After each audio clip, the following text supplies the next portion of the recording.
అదే RTV app వార్తల్ని క్షణాల్లో చదివే అవకాశం ఉంటుంది. ఒక న్యూస్ పేపర్, ఒక టెలివిజన్ ఛానల్ మీ చేతుల్లో ఎప్పుడు ఉంటాయి. మాట్లాడేది లేదు అంతే ఏను పోతా ఉంటుందప్ప. జనమంతా ఏం చూస్తారా, కుక్కలు చూస్తారా? చూస్తారా? అసమర్థుడు అంట. అసమర్థుడు ఎందుకు ఓడిపోయినప్ప? అసమర్థుడు కదా నువ్వు, మంత్రి కాబట్టి ఎందుకు ఓడిపోతున్నావు? అదేమో సెల్ఫీలు చేస్తుంట. సెల్ఫీలో 23 మంది ఎమ్మెల్యేలు కదా లాస్ట్ టైం. ఎవరో ఇప్పుడు పక్కనే ప్రయాణం చేస్తూ ఉంటారు కదా, వాళ్ళు సెల్ఫీ పంపకపోతుందా? సెల్ఫీలు పంపిస్తాడు. పంపి నువ్వు ఉన్నప్పుడు అంటే గవర్నమెంట్ ఉన్నప్పుడు సెల్ఫీలు ఉంటాయి, లేకుంటే సెల్ఫీలు ఉంటాయి. ప్రైమ్ మినిస్టర్ రెడీగా లేదేమే నాదినే 60,000 ఓట్లు గెలుస్తాంట. అది ఇంట్లో నిద్రపోతాయి కదపా. ఇంతమంది చేర్పించే పని ఏముంది? కలిసి జనం కలిపే ఉంది. మనం గెలవాలని ఉన్నాము, ఒకటి గెలవాలా ఎంత దానికి కష్టపడుతున్నాము. ఆయన 60,000 గెలిచేవాళ్ళకి సబ్జెక్ట్ వద్దు, ఏమంటవద్దు, అసమర్థుడంట. సమర్థుడు అంటే నువ్వు ఎందుకు ఓడిపోయి, నీ పార్టీ ఎంత ఓడిపోయింది? ఆయన లోకేష్ బాబు పెద్ద లోకేష్ బాబు ఏమి ఒక ఎమ్మెల్యే కాకుండా యాదవ్ ఎమ్మెల్సీని వాళ్ళ ఆయన సీఎం, ఇతను మినిస్టర్ అయిపోతా ఒక ఊర్లో ఎమ్మెల్యే కాకుండా వ్యక్తి నా గురించి మాట్లాడతాడా? ఇంత సమర్థుడు ఎవరు? ఎమ్మెల్యేగా ఎమ్మెల్సీగా కష్టకాలంలో నా పార్టీ అధికారం లేనప్పుడు గెలిచిన వ్యక్తి నేను, సమర్థుడు నేను, వాళ్ళ అసమర్థుడు. ఏమే మనం జనాలు అనుకుంటామంటే ఓట్లు వేస్తాం, గెలుస్తాం. మెజార్టీ సంబంధం మనము గెలవల్లా. ఒక్కోటి కదా గెలుపు ఒకటే, ఒక్కోటే గెలిపే కదా. 60,000 ఓట్లు ఎందుకప్పా ఇంత కష్టపడాలి? సబ్జెక్టులో పోయి కొంత వచ్చినారు, పార్టీలో చేరినారు.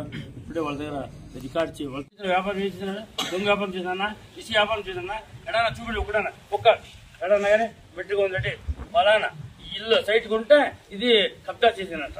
ఏమే ఆ సైట్ కాదు, అది మటకరామని చూపిస్తున్నా, దాని గురించి అది ఒక కామెంట్ అంట. ఏం చేసినప్పంట ఈ రెండో దొరికింది వాళ్ళకి. అదే చెరువులోన బోర్లు వేసిందనంట.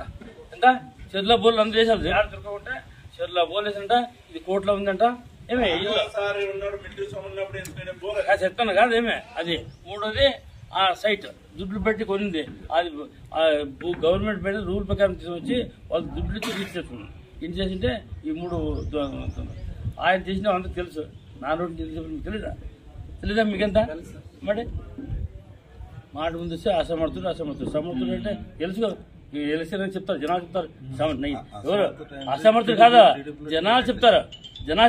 అసమర్థ పాలన చంద్రబాబు నాయుడు కొడుకు అసమర్థుడు కాబట్టి చిత్తుగా 23 ఓడిపోయి 23 వచ్చిన అది అర్థం కావడం. సమర్థవంతంగా పరిపాలన చేసినా అది గెలుస్తూ ఉంటాయి. గెలవలేదంటే ఏం అర్థం? నువ్వు సరి చేయలేదని, సమర్థుడు కాదని. ఎంత ఉన్నట్లు దీను అసమర్థుడు పెద్ద సమర్థుడు గెలువ ఇప్పుడు చూస్తామంట. ఏమే ఛాలెంజ్